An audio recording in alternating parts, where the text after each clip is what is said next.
So welcome to my episode on games that I've missed. Yes, I've been playing all the big games this year, and there's been a few games that kind of got lost in the shuffle, and I'm like, you know what? I'm going to get to these games. I'm going to play these games eventually. Eventually finally happened. I got to try them out, and I'm going to talk about them today. I will ask you guys, what are some games that you've missed and you're finally catching up on? Maybe it's a game from 1989, maybe it's a game from last year. Let me know down below. Okay, what makes this episode kind of interesting is not all of these games have been a great experience for me. There's been some that have been really good, some not so much. So what I've decided to do is talk about them in the order from best to worst. And we're gonna get there, and some of them are very, very fascinating games. Okay, the first game was a recommendation from my friend Reggie. He came up to hang out for the weekend, and we're sitting in the other room, and he goes, "Hey Johnny, have you played a game called Drainus?" And I'm like, Drainus? I'm like, what's that, like the Drano or something? Like, by the way, this video is not sponsored by Drano, but the title of the game has been kind of funny. There's been so many memes about it, so many people talking about it. Drainus. And I'm like, what is Drainus? And he's like, it's by the team that brought out Lotus War. And I'm like, you know what? I loved Lotus War. I thought that game was so good. He's like, Johnny, I highly recommend this game to you. This is your style of game. And I gotta say, over the years, I've always appreciated the comments down below and personal friends of mine that recommend games that know my style of games. I've always come to appreciate some of those games for sure. So Reggie went home, and I'm like, okay, I'll pick up this game. I'll trust Reggie on this one. I'll trust him. And so I started to play this game, and I gotta say, I've been really, really blown away. And the first thing I want to say is it's a side view shoot 'em up style of game. So first of all, I love those games, but man, it's pixelated beautifulness. And as soon as I saw the game in motion, I saw some of the bosses, I'm like, yeah, this is my style of game, absolutely. So I thank Reggie for that. I think a lot of people are always talking about R-Type Final 2. That's a really good shooter. But this is up there as well as a great shooter. Yeah, I really enjoy the mechanics of this game because the enemies are shooting everything they have at you. You're kind of draining it in and shooting it back at them at times. I love it. And it's one of those games I sat one night playing and I'm like, oh my God, this is really a good shooter. And I had to pick up a physical copy of the game because it is that good. Okay, the next game I'm going to talk about is a game by Xseed, and it's a smaller game, and I want to say that this is a budget-style game going in, just so you know. A lot of these games actually are, and I think that's why they've been kind of appealing to me, and that game is Trinity Trigger. Oh my gosh. Like, I went into this game, and I was like, okay, this is going to be like Secret of Mana, and I'm like, I love Secret of Mana, and I started to play it, and yes, the graphics are very, very simplistic. They are. So for people going in looking for like amazing graphics, you're gonna, oh, this is novel, but it's in the gameplay that is so much fun. And I was running around fighting slimes and things like that, going through ruins, fighting bosses, and I'm like, you know what? This game is charming to me, and it reminds me of a different time, a more simpler time in video games where you didn't have gigantic budgets, but you had heart. And I think this game has a little bit of heart. It has that going for it. And I really kind of enjoyed the simplistic graphics of it all, even the cinemas to that degree. And I was enjoying the game, and I'm like, oh my God, this game has co-op? This is the one game that I'm going to say that I'm definitely going to go back to. Trinity Trigger is a really interesting, fun game that I recommend. I mean, pick it up maybe when it goes on the cheap, but for people who are curious, I don't think you'll be disappointed with this one, that is for sure. Okay, this next game is such a strange bag to me. It really, really is. And what a way to talk about the game to begin with. And that is Forspoken by Square Enix. Yes, I finally got a chance to jump in and try this game out. And I gotta say that I stayed away from reviews. I haven't read any reviews. I don't know how this game has been received. I think it's been received okay. I want to say that this game has so much going for it. It really, in a lot of ways, it really did. And in playing it, it's okay. It's a 7 out of 10 game. And I think what kind of brings the game down for me is the main character. And hear me out with this, is that you start off in New York City, you're kind of doing a lot of crimes and you're getting convicted and you have really terrible friends in the city, but you're trying to be good. You're trying to be a good person, and kind of things are kind of going against you. And I'm like, okay, that's fine. And then all of a sudden, out of nowhere, you're sucked into this fantasy world, which I like. I love fantasy worlds and things like that. I think I have a problem that we're in the real world, and then all of a sudden we go to this fantasy world. I kind of wish we would do one or the other. And it's kind of strange that we start off the game and we're in this totally different mind space, and then all of a sudden, boom, we're in this total other mind space, and it's kind of jarring. And I'm going to say something, and I want you all to hold back with me for a second here, is that I swear a bunch in my real life, and I'm not against swearing, but I found it so strange, and I'm not going to play it in the video.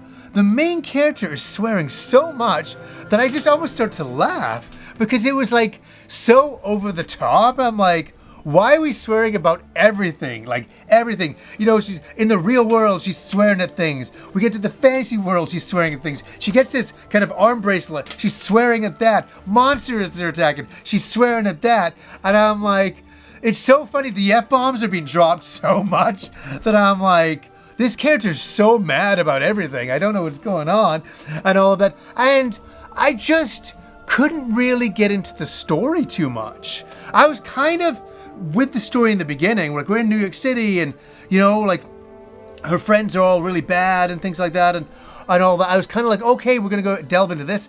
And just as you're kind of getting somewhere, you're taken out of it and all of that. And I guess it's a redemption story for her in the end of the day.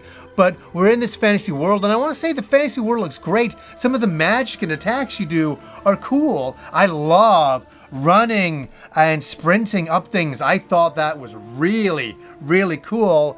And Forspoken is such a strange game. It really is. And it's not an RPG. It's not. I thought it was going to be an RPG. It's an action adventure game. I didn't know that. I thought it'd be one of those things where you're going in, talking to people, which you do, having more RPG mechanics, which it's not. And so know that going in.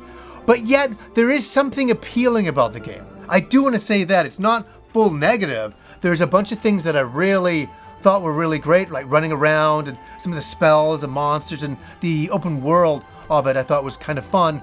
But it's not perfect, and it's not great. It's not great. It's a 7 out of 10 game. And I really went in wanting to enjoy the game. I really did. And I don't know, maybe there'll be a Forspoken 2. Maybe there won't be. We'll see. What do you guys think of Forspoken? Let me know down below. Okay, we're at that point. And let me tell you something. I get no pleasure out of what I'm about to say and what I'm about to talk about. I get no pleasure out of it. I don't. You know, on the show, my history of games is buying games and trying to enjoy them over the years and trying to get something out of them. Where this next game is so... my brain is going to explode. I gotta explain what I'm thinking. Like, I didn't even know about this game. I had no clue about it. And I saw a friend online had picked up the special edition. And I'm like, what is this game? And I'm like, Loop 8? What is this? Yes, this is the game I'm going to talk about. And I saw the special edition, and I wanted... These are all the good things I'm going to say. I saw the special edition cover, and I was like, oh my god, this is so my thing. I thought the artwork was so beautiful, so intriguing, so colorful and inviting. And it kind of gave me that feeling that I used to have when I was younger. I can't quite describe it. Where you see a game, it just looks like, just the box art makes you happy. And the box art made me happy. I was like, what is this? This looks so cool. Like, you know, you play as this character and you kind of loop through the summer and you kind of live this summer over and over again. I'm like, that's great. And I want to say, I really like the character designs. I really like that. I really like the hand-drawn, graphics of the backgrounds. Very stellar stuff. It's just everything else that's not very good. And I don't know what people have thought about this game, but I went in expecting something. I don't know what I was expecting. I was expecting kind of this cool simulation kind of thing. We get to know different characters and build relationships with them and all of that, and enjoy your experience. I have a hard time. I have a hard time with this on the show being so negative.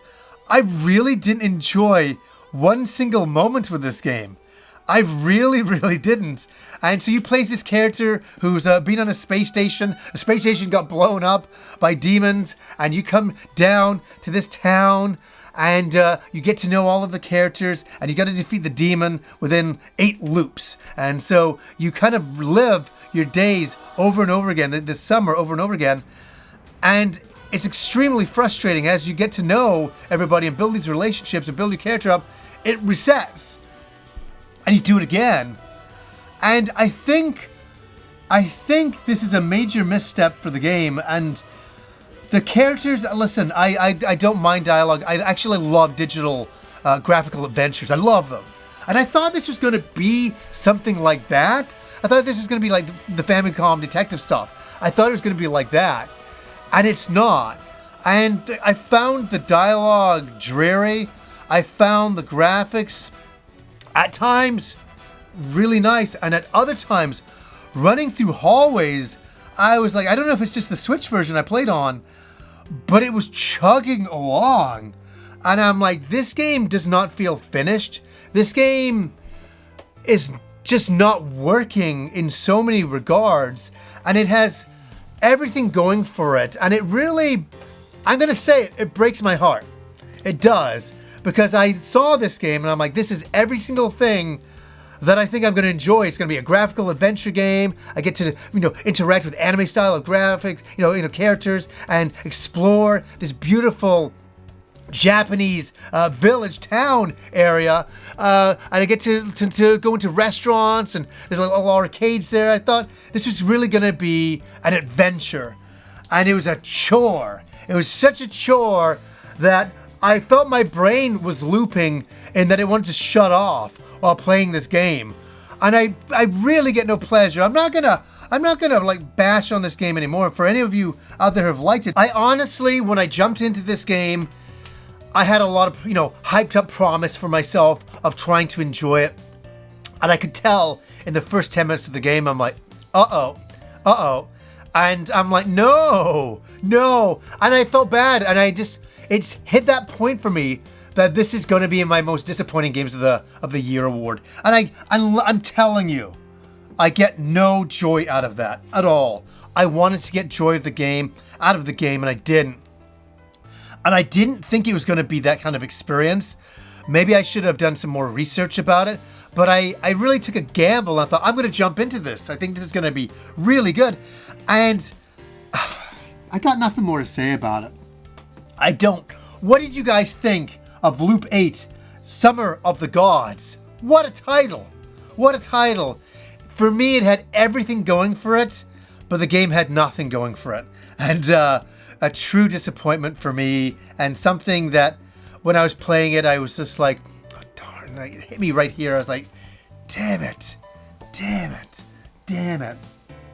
I hope some of you have enjoyed the game. I really do. And so it's interesting to catch up on some games and to go through them all again, because some of them you think, this is going to be the biggest thing. I'm telling you, a title like Drain Us. I just got to bring this out again. Drain Us really stood out for me. Definitely Trinity Trigger really stood out for me. That's a little diamond in the rough. That's what that one is. Forspoken is a game that I will probably not be speaking about again for the rest of the year. I really wanted to enjoy that one. And Loop 8 is Loop 8. Maybe that's probably the best way to put it. I don't know. Guys, I just wanted to come in here and talk about some games that I missed. Let me know what you thought about some of these games that I talked about, and what are some games that you missed that you're playing. Let me know down below. So anyways, guys, until next time.